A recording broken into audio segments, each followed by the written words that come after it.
The broadcast is now starting. All attendees are in listen-only mode. Hello, everyone. Thank you for joining me today. My name is Cindy Chang, and I'm going to talk to you about the digital literacy in elementary school component of the computer science bill, Senate Bill 200.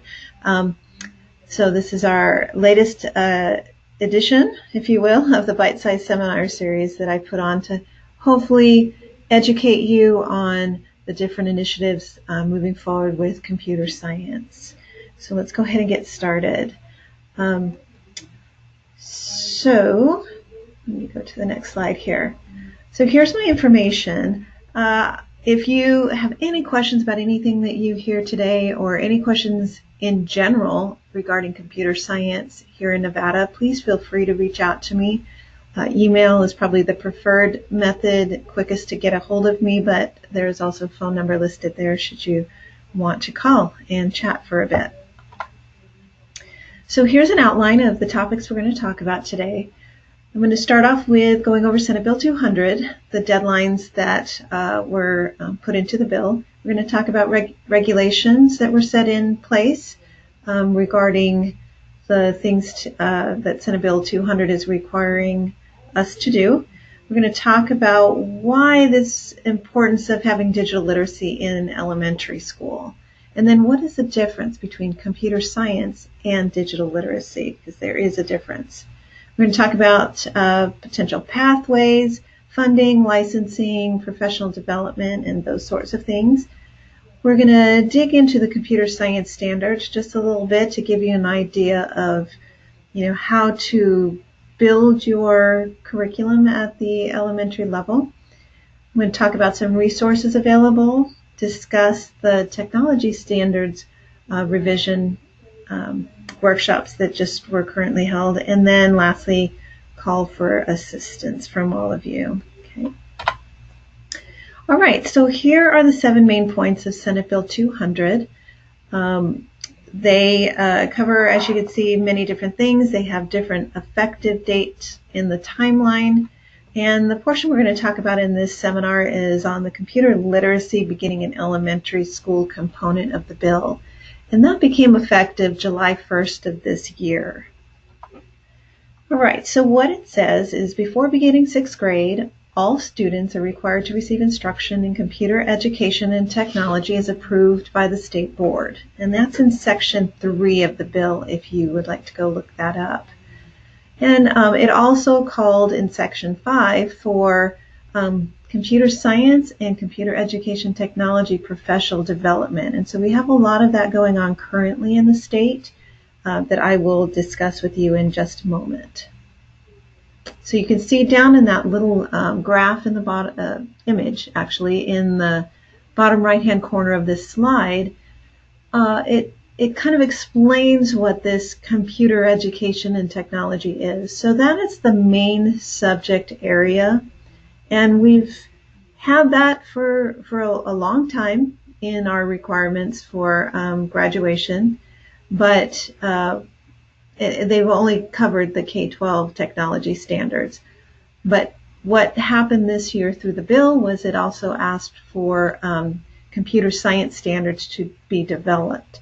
So basically the computer education and technology subject area is like the part of the top of the tree, and then the 2 branches include the technology standards and the computer science standards together. And you can see in that image that both of those standards are built off of nationally recognized standards. All right, so as I mentioned, per Senate Bill 200, these changes became effective in July 1st of this year. So districts were then given this full school year, 2018 to 2019, to get their curriculum aligned, so allow them time to build that curriculum out.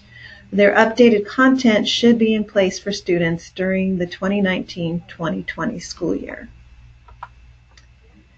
Okay, so Regulation 078-18 was passed by the State Board on August 30th of 2018 and through the Legislative Commission on September 27th, 2018, where it was codified into law.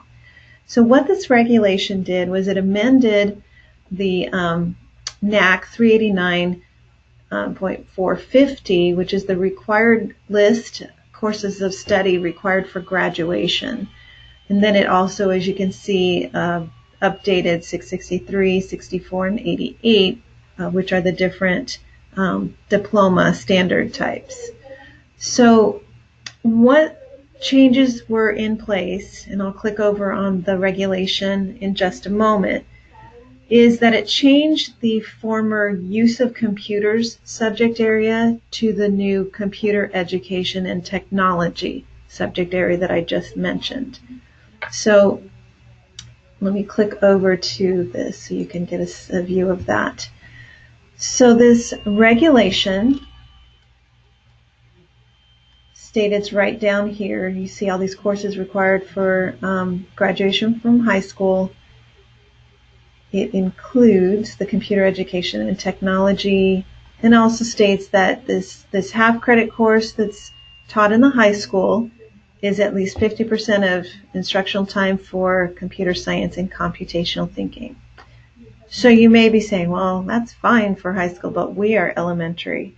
Well, the reason I bring that up is that, as in all cases, all those other subject areas that were on that list that are required for graduation, they're set in foundation from the elementary level and then built upon year after year through middle school and up through high school. So you really do, in elementary, play an integral part in getting this content over to our students. So that's why I bring up that regulation. All right, so why did the legislators deem this so important to move digital literacy into elementary school? Well, you've noticed in recent years that more and more testing is being done digitally on the computer for our students starting at a very young age, even kindergarten. So that begs the question, are we testing the students on their content knowledge, or are we testing their computer skills? How to use a mouse for young students that may or may not just have access to iPads, and so they swipe right or swipe left. Or perhaps they don't have access to any digital tools in their home or in other areas. Even some of our classrooms have limited access to devices. So this brings up that topic of equity of access. Are we equitably making these devices, the skill set, this knowledge accessible to all students? Because we're testing them all the same. So are we making this accessible to them? And so after discussing that, they discovered that we are not. And so we need to bring this computer education, this technology education, down into the elementary grade so that they can have that foundation that I mentioned to be able to build upon. All right, so what is computer science versus what isn't it? So a lot of times I will walk into an elementary school and speak with administration, and they're very excited because they receive the K-12 computer science standards, and they are gung-ho, they're excited about it, and they are fully implementing it in all of their classrooms. And as I have further conversations and see what's going on, we together discover that it is in fact not exactly computer science that's taking place, but technology in general. So using those tools, and I'll talk about that in a minute. So as you can see in this image, computer science is understanding why and how computers work, creating programs rather than just using them. And there's a list of things there. I mean, computer science goes deeper into the impact that computers have on society. It talks about when you have a tool that's gathering data and you can display that, well, how can you get that to be interactive with folks that use that data? So that's taking things to the next level, as opposed to the definition on the right, which is using computers to perform everyday tasks. So that falls more under our education technology. So that would be your keyboarding, researching on the internet, making PowerPoints, movies, using math apps that were created by someone else for our students to go through lessons and so forth. So that's more of what I like to call using the productivity tools. And that again falls under our technology, our ed technology. So as you can see, these two branches, like I mentioned before, working together really give a holistic, complete set of skills that our students living here in the 21st century really do need to know. They fall short if they lack either one of these. So that is the reason we have included this. So here is a sample pathway that some districts have decided to choose to cover all the points in the regulation. Not mandatory at any means, but just I'm often asked this question, what does it look like? And so that's why I present this to you. So in the K-5 area, computer science has the standards broken down by each grade level.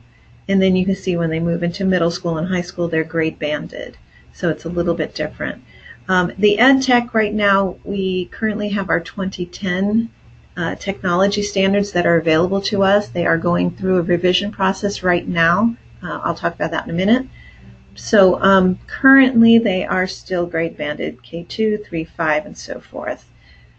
However, the new writing team is very strongly leaning to making those K-5 standards grade level as well to provide continuity and give support to the teachers. All right, just a little topic I'll throw in here, funding, just to let you know that with these initiatives that the legislature has given us, they've also given us some funding over this biennium. So last year, we spent 91% of our funds, despite the fact that our districts got it very late.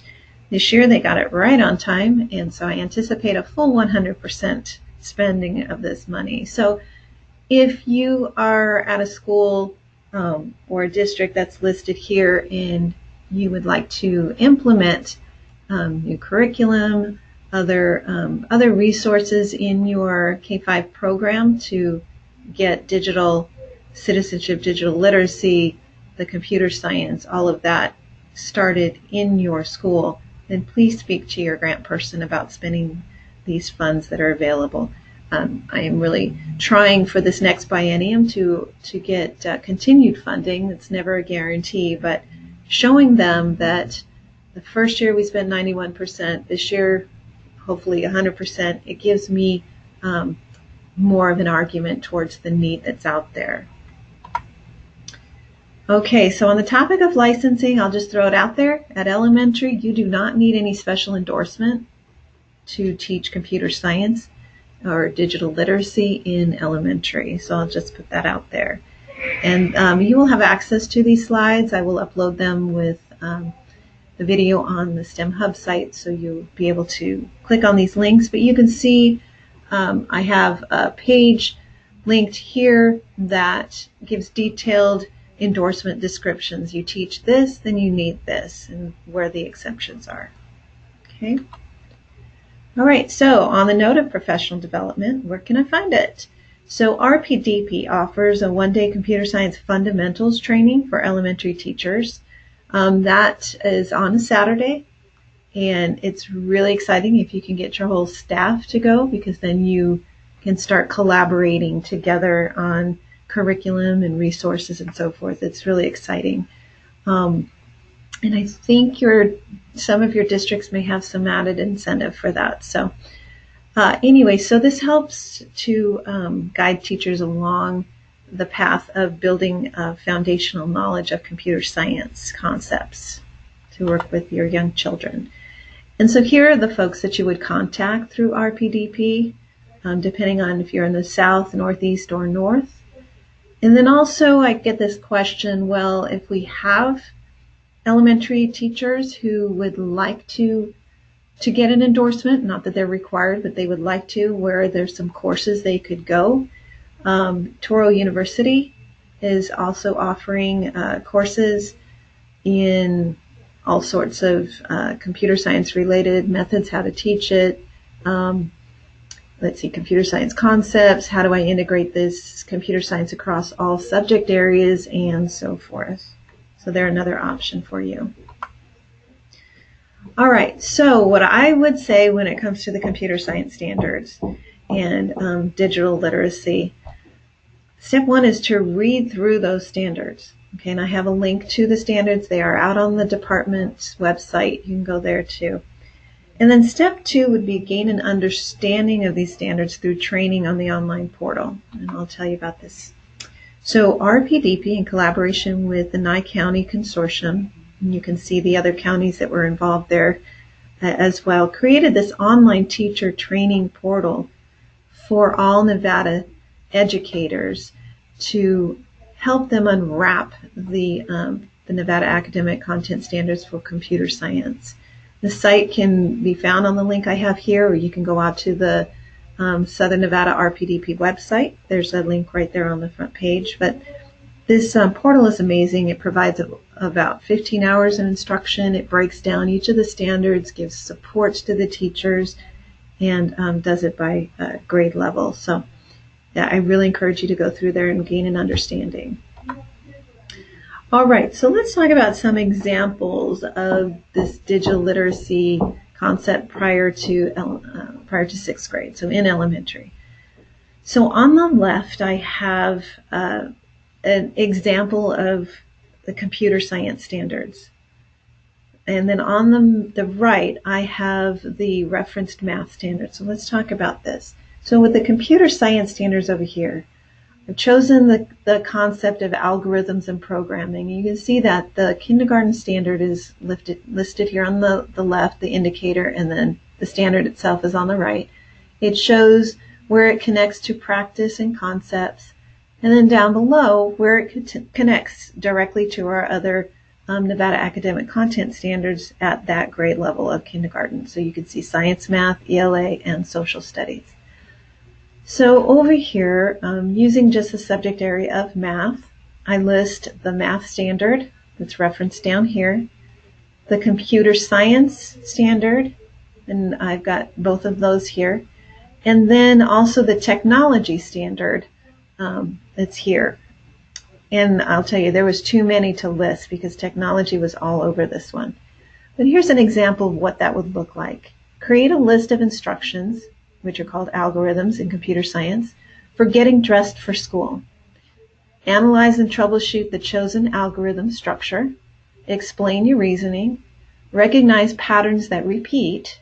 That's called a loop in computer science. And generalize methods or shortcuts. Those are functions in computer science. When we repeat things over and over again, there's a pattern that we want to maybe use in several different programs. Then we take all of those lines of code and move them into a function, give the function a name, and then we just call that function in the program. We'll just run through all of those list of steps or the algorithm. Okay? And that's something actually familiar for elementary school teachers, especially at the kindergarten level. If you've ever taught Old MacDonald Had a Farm, and then you repeat the chorus is essentially a function. Think about that for a second. All right, so this is how you can see where math, computer science, and technology can all be tied together into one subject area or one sitting of instruction with the students. And here's the math. Attend to precision, look for and make use of structure, and look for and express regularity in repeated reasoning. Okay, so let's look at another one.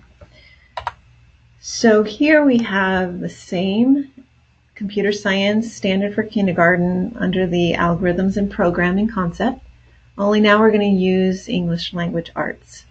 So you can see down here that I've chosen the second standard here under program development in the algorithms and programming concept area. So students fix, let me read the standard. Identify and fix or debug errors in a sequence of instructions, algorithms, that includes loops. Okay, so that's the computer science standard. It ties, if you look down here, one of the standards it ties to is W.K.6, so writing kindergarten, in this number 6, right down here. With guidance and support from adults, explore a variety of digital tools to produce and publish writing, including in collaboration with peers. All right, so what does that look like? Students fix or debug errors in their instructions, their algorithm, so it could be that dressing for school. That includes repeated actions, which are loops, by analyzing their instructions written or digitally on the computer. And that's when we can introduce code. For example, you need to troubleshoot this. Putting your shoes on before your pants would trigger an error requiring troubleshooting. After troubleshooting and finding the errors while collaborating with peers, students could write about their decision process using Scratch Junior or the FOOs, something like that. And those are resources I have listed at the end of my presentation. All right, so here's another way that we can introduce and connect all of these items together into one sitting with one topic. Okay. So with careful planning, computer science standards and technology standards can be integrated within any subject area. Okay, that's important. The added bonus is that computer science can add the fun, the hands-on, the interactive component that will make these other subject areas come alive for these students. They begin to be more engaged, they have a clear understanding, they see how it all ties together. It really does work. All right, so I mentioned resources. Here's one of the largest resources I can offer to you, stemhub.nv.gov/CS for NV. This is where I put a lot of information regarding computer science initiatives in the state. I've got the standards up there. I have all of these bite-sized seminar recordings will be up there, so you can access these slides and this recording on that page. So just a wealth of information. If you haven't already gone there, please go there. Please enter your email address so you can be notified of future bite-sized seminars and any updates that we have at the state level regarding computer science and digital literacy. Secondly, we have the Computer Science Teachers Association Silver State Chapter. This is a brand new chapter in our state. We've never had one before. And our president is Colleen Chataway. Our past president is Roger Mayo. This offers free membership to everyone in our state. It doesn't matter what grade level you're in, even if you're an industry or you're an administrator, educator, it doesn't matter, because this is the place that we would like all folks to be able to go to receive mentoring, additional resources. They have meetings where they bring in guest speakers that explain whatever topics that you want, anything that you're struggling with. So this is a fantastic resource for you. Next, we have the statewide Computer Science Strategic Plan. This was created by the Computer Science Subcommittee of the Governor's STEM Advisory Council. And it is in its final, I know I say draft there, but it is in its final form now. You can access it through that link. It is also on the STEM Hub site and will be on the Department of Education site very shortly.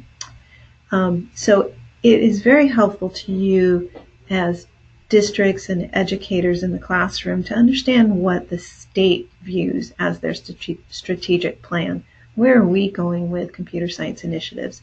So that will help you in your schools, if you're charters, or in the districts as you create your own strategic plan. All right, so we have the 2018 Computer Science Status Report. This started with when the bill was signed into law and everything that has happened within that first year of that time. So from June 15, 2017 to June 15, 2018. And it talks about everything that's been accomplished to that point. All right, some resources for you and your teachers in the classroom. We've got quite a few here. Again, I mentioned the CS Fundamentals. Scratch, Tinker has some wonderful resources.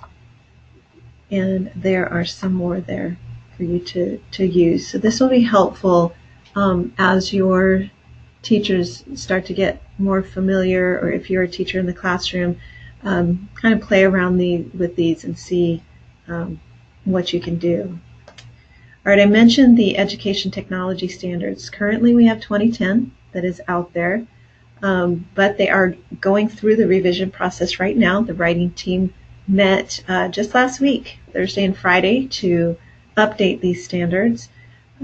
We are going into a legislative session very shortly here, so that's going to postpone. We have to take standards through several different councils, and it's a lengthy process. And one of the final councils is the Legislative Commission, and rightly so. Many of our legislators that sit on that commission will be doing their duty in the session, so that will postpone. But we're hoping to have them completed somewhere through the process somewhere in late fall of 2019. So once these technology standards are updated, and we will combine those with the computer science standards, just as, you know, those are two branches, and they will comprise the Nevada Academic Content Standards for Computer Science and Integrated Technology.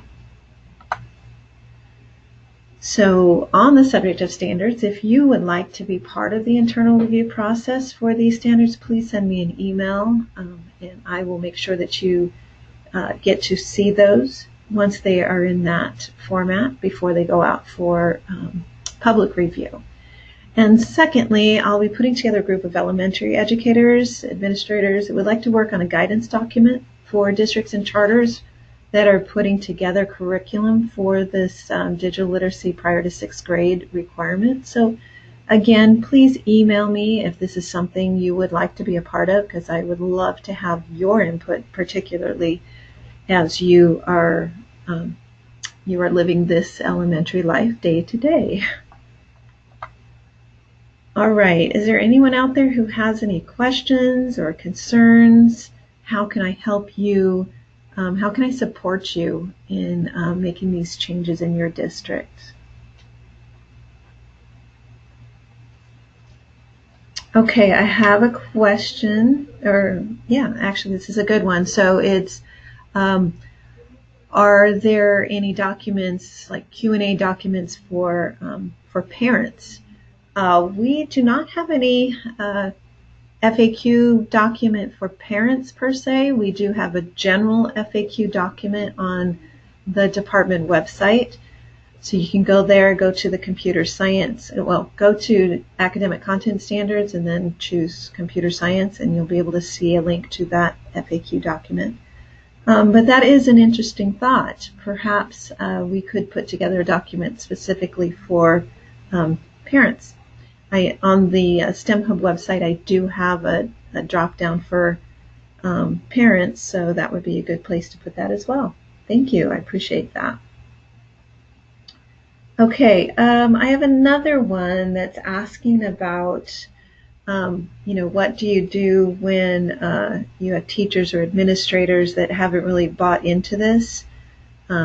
It's one thing to say, you have to do this. It's another thing entirely to say that they actually want to do it and implement it.